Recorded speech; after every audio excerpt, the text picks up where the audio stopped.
반갑습니다.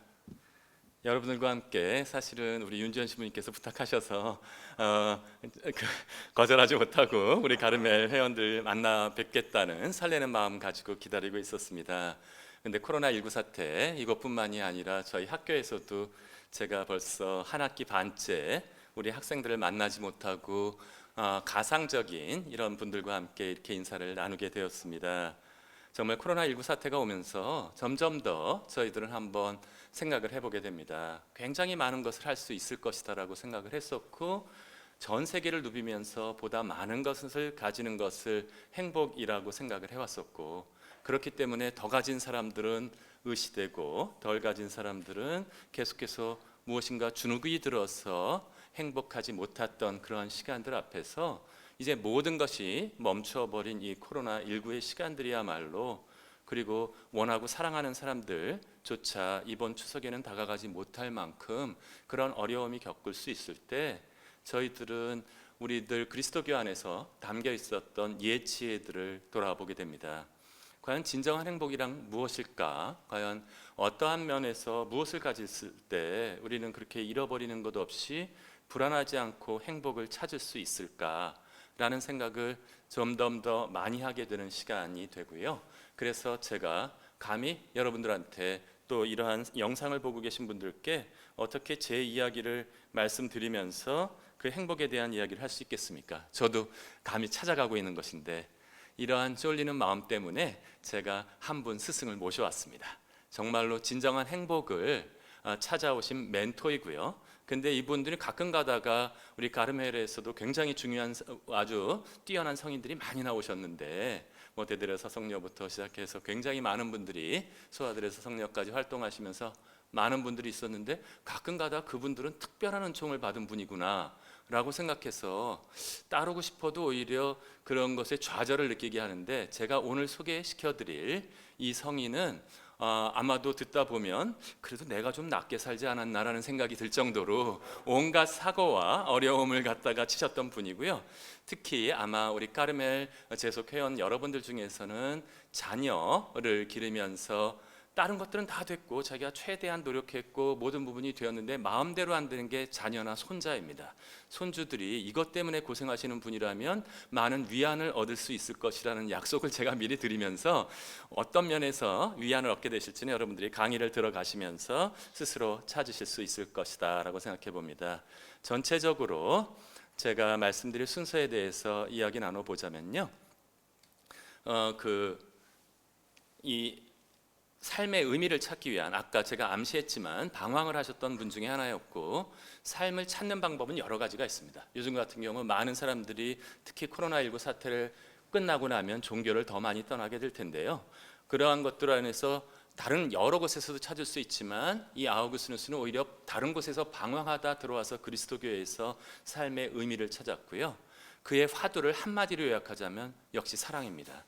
성경에 나와 있는 가장 중요한 계명인 사랑을 가르쳐 주셨고, 그 사랑을 머리로만 생각하지 않고 몸으로 느끼게 해주신 분은 바로 성녀 모니카이시기 때문에 아마도 이 영상을 보실 분들이 어머님들이 많을 것이라고 생각해서 모든 어머니들의 멘토이신 성녀 모니카를 소개시켜 드리면서 제 진정한 행복을 찾기 위한 강의를 마쳐볼까 합니다. 저희들은 많은 경우 기쁨도 느끼고 행복이 무엇인지를 알고 있습니다. 근데 갑자기 행복이란 무엇인가라고 물어보면 항상 우리는 한 번도 빼놓지 않고 행복을 추구하면서도 과연 행복이란 무엇인가에 대해서는 답하기가 그다지 쉽지 않습니다. 또한 나는 과연 어떤 행복을 원하고 있는가라고 생각했을 때 이것이 우스워 보이는 단순한 질문이지만 과연 그 사람이 어떠한 삶을 살아가고 있는지를 갈라줄 수 있는 아주 중요한 시금석이 될 수 있다는 말씀을 드리면서, 그 서양 철학자이자 신학자인 아우구스티누스 안에서 그것을 함께 찾아보도록 하겠습니다. 요즘 많이 코로나 우울증 걸리신 분들 많습니다. 그렇지 않아도 활력을 가지고 살아가시기가 힘든데, 아마 이 순간 이 가르멜회에서 명사 특강을 보시면서도 무엇인가 어깨가 이렇게 축 처져 있는 것과 같은 느낌 같은 것을 받아보실 수 있는 부분들이 있고요. 이러한 것들 중에서 이럴 때 사실 철학자들이라든지 옛사상가들이 도움을 줄 수 있는데, 플라톤과 아리스토텔레스라고 하는 위대한 철학자 중에서도 행복에 대해서 중요한 얘기를 해준 사람은 그 오른쪽에 있었던 젊은 플라톤의 제자 아리스토텔레스였습니다. 이 그림을 잠깐 보시면 나이 든 사람이 플라톤이고요. 이 옆에 있는 아주 날카롭게 보이는 지성적으로 보이는 사람이 아리스토텔레스인데, 이 아리스토텔레스라는 사람은 행복을 이야기하면서 인간들의 모든 행위는 무엇인가 좋은 것을 자기가 원하면서 자기한테 기쁨을 가져다 줄 수 있을 것이다라는 것으로 달려간다라고 얘기했습니다. 여기서는 아직까지는 윤리적인 선은 아닌데요. 윤리적인 선은 아니지만 아리스토텔레스가 전체적으로 우리 하는 행위를 정리하면서 다른 것들은 뭐 우리 학생들한테 물어볼 때 왜 열심히 공부해요? 시험 잘 보려고요. 왜 시험 잘 봐요? 성적 잘 받으려고요. 왜 성적 잘 받으려고 그래요? 성적 잘 받거나 스펙이 좋지 않으면 취직도 못해요. 왜 취직하려고 그래요? 라고 물어보면 돈 벌어야죠. 돈 없으면 요즘에 장가도 못 가고 애도 못 가져요. 그럼 왜 돈 가져요? 계속해서 끝없이 어떠한 행위에 앞선 목적을 물어볼 수 있는데, 마지막에 가서는 두 가지의 길이 갈라질 수 있을 겁니다.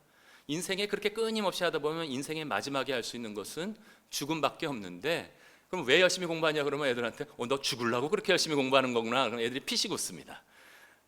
학생들은 옆길로 살짝 빠져나가는데요. 뭐라냐면 인간답게 살려고요. 행복하려고요. 이 정도 되면 굉장히 훌륭한 학생들입니다. 또 물어봅니다. 왜 행복하려고 그래요? 그렇게 잘잘잘잘 대답하던 친구들도 이곳에서는 그다지 답하기가 쉽지 않습니다. 이 내용을 아리스토텔레스가 찾아냈고요. 행복이라고 하는 것은 무엇인가가 자기가 인간답게 사는 삶, 인간다운 삶, 행복 이런 것들은 그 앞선 행동이 있는 것이 아니라 그것이야말로 최고의 목적이라고 불렀고, 이러한 궁극 목적을 아리스토텔레스는 바로 행복이라고 이름을 붙였습니다. 사람들이 모두 다 행복해지고 싶어 하는 것은 맞는데, 행복해지고 싶은 것은 맞는데, 그런데 많은 사람들은 우리들이 생각하는 것과는 조금 다른 곳에서 행복을 찾고 있죠. 우리 20학번 학생들이 요즘에 가장 불쌍한데 학교를 못 와봤습니다. 개학을 하고 들어왔는데 지금 10개월이 거의 10개월이 다 가도록 7개월, 적어도 3월부터 따지더라도 왔기 때문에 어떤 애들은 학교 와보면서 그냥 감격합니다. 이게 제가 올 수 있다는 사실에 대해서. 근데 사실 그 친구들이 제일 아쉬워하는 거는 이런 부분이 있습니다. 대학에 들어오면 고등학교 때까지 못 마셔봤던 모든 술을 마시면서 실컷 놀아버리라고 결심을 하고 들어왔는데 친구들을 만나서 놀 시간도 없습니다. 특히 많은 학생들이나 옛날 분들은 건축학개론이라는 책을 보면 대학만 가면 수지 같은 애가 옆에서 같이 강의 듣고 팀플하면 걔가 팀원으로 들어오고 그러는 줄 알았는데, 그런 일은 결코 일어나지 않는다는 사실을 아주 처절하게 체감하고 있는 것이죠. 그렇지만 이러한 쾌락들이 과연 행복을 가게 해줄까라고 하는 것을 분명하게 가르쳐 준 것이 코로나19입니다.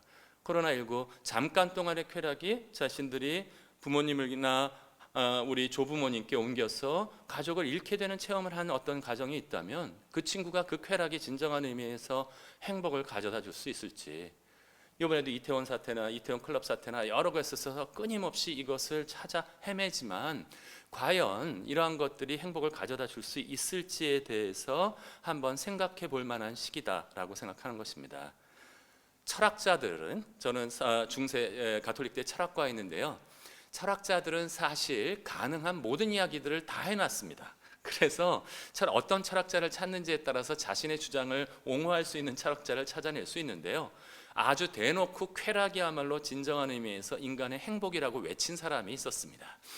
고등학교 윤리 시간에 한번 여러분들께서 배우실 수 있었을 텐데 뭐 이렇게 보통 얘기하죠. 스토아 학파 그러면 금욕주의 이렇게 얘기하고, 쾌락주의 그러면 나오는 사람이 하나 있습니다. 애씨 집안에서 나왔는데 제가 살짝 힌트를 드릴 테니까 누구요?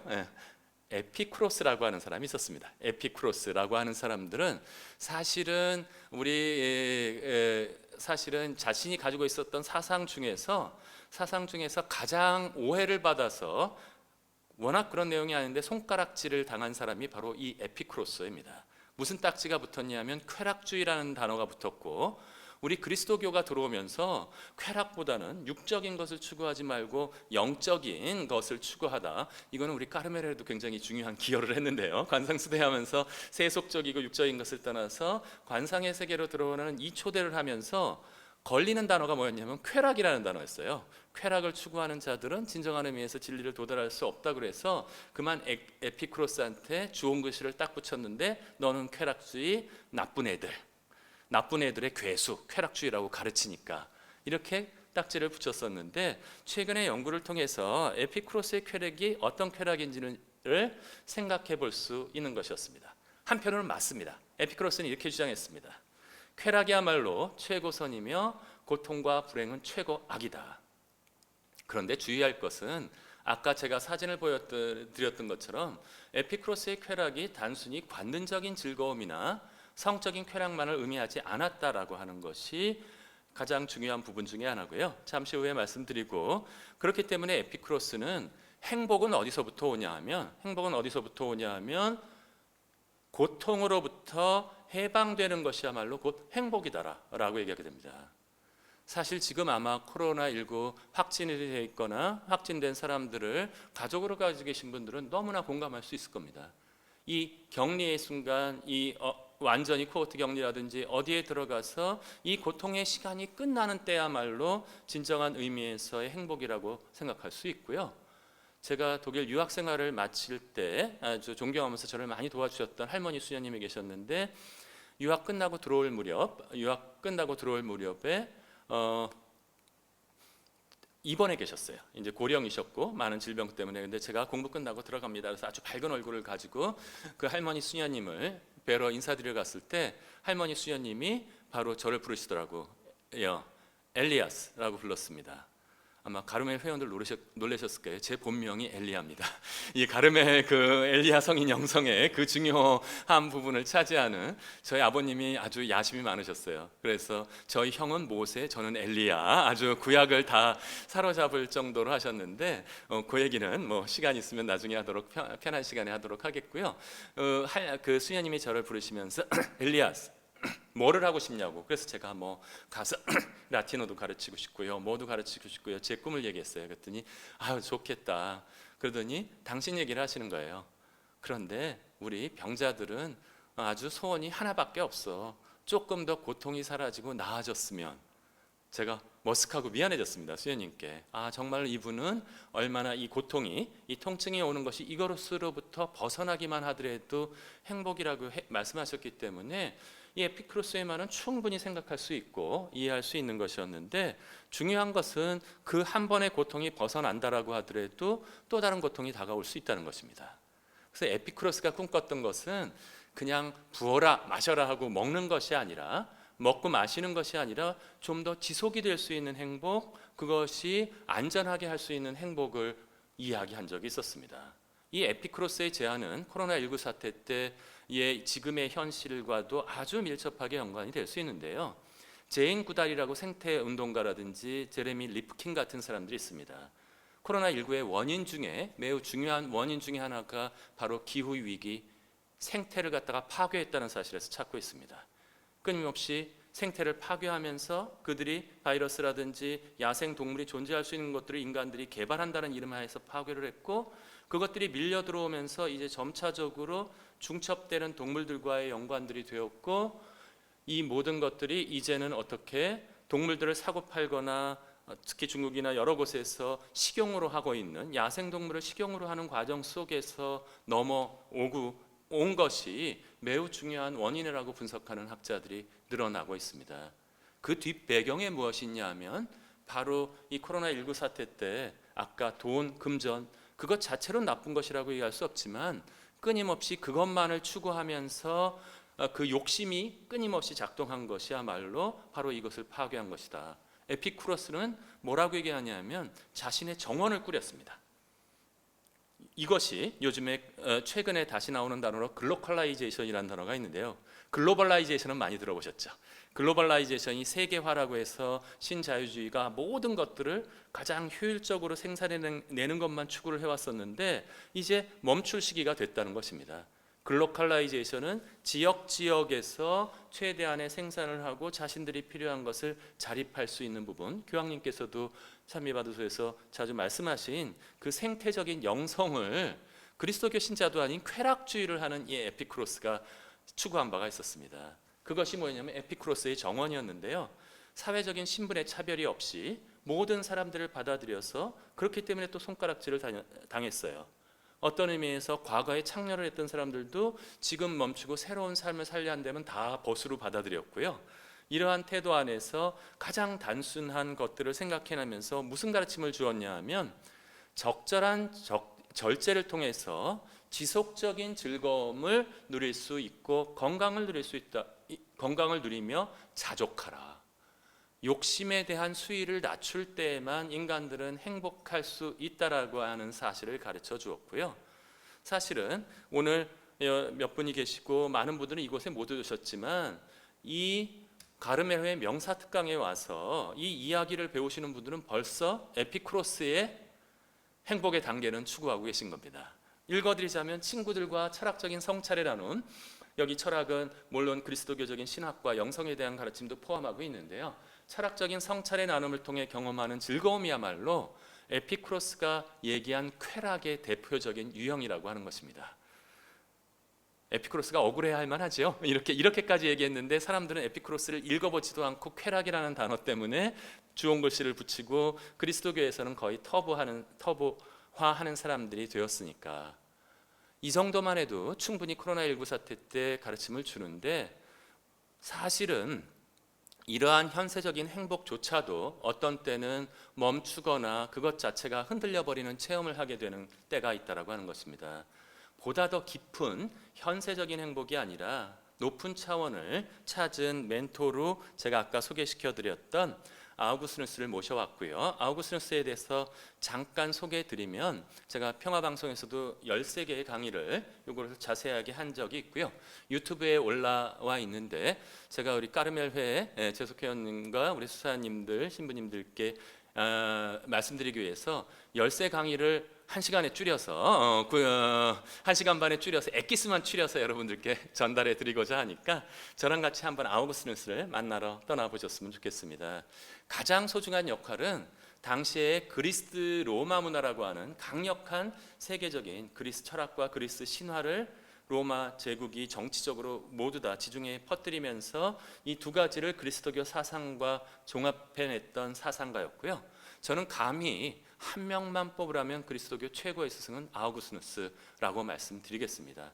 실질적으로 토마스 아퀴나스는 또 다른 위대한 학자가 나타나기 이전까지 800년 동안 압도적인 스승의 위치를 차지한 것이 바로 아우구스누스였었고요.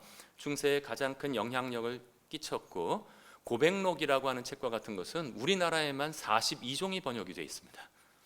솔직히 말하면 번역이 또 나온 거를 왜 또 번역하는지 모르겠습니다. 번역가들이 이미 번역이 많이 나와 있는데 그것은 왜 그러냐면 그럼에도 불구하고 이 중요한 책은 내가 번역해 보겠다는 야심들을 사람들한테 불러일으킬 정도로 중요한 책이었고요. 그것 이외에도 100여 권의 책을 썼었고, 근데 제가 오늘 모시고 온 이유 중에 하나는 아까 말씀드렸던 위대한 성인들은 너무 높아서 쫓지 못한다면 이분은 우리와 닮은 가장 비슷한 어떠한 물욕, 명예욕, 성욕 모든 것에 빠져보았고 그러한 모든 잘못을 가지고도 회개해서 주님께 나가간 가장 대표적인 성인이기 때문에 제가 보통 사람들께 알려드리기 위한 부분으로 모셔왔고요. 제가 아까 그리스 로마 문화와 그리스도교의 양쪽을 종합했다라 그랬는데 아주 집안 자체가 아주 갈라져 있었습니다. 아버지 파트리치우스는 북아프리카 타가스테의 로마의 하국관리였고요. 세속적이었고 어떠한 물욕과 명예욕만 추구하는 사람이었다면 그 유명한 어머니 모니카 성녀는 그리스도교를 대표하는 분으로 나타날 수 있습니다. 두 분은 사실은 그렇게 일치하는 부분은 아니었지만 모니카 성녀가 워낙 잘 맞춰줘서 집안의 평화는 유지되고 있었고요. 하지만 어머니 모니카는 당시 자기의 남편인 파트리키우스와 완전하게 영적인 일치는 이루고 있지 못했습니다. 엄마가 남편한테 실망하고 있을 때 종종 그 기대감과 뭐 하는 것은 어디로 옮겨갈까요?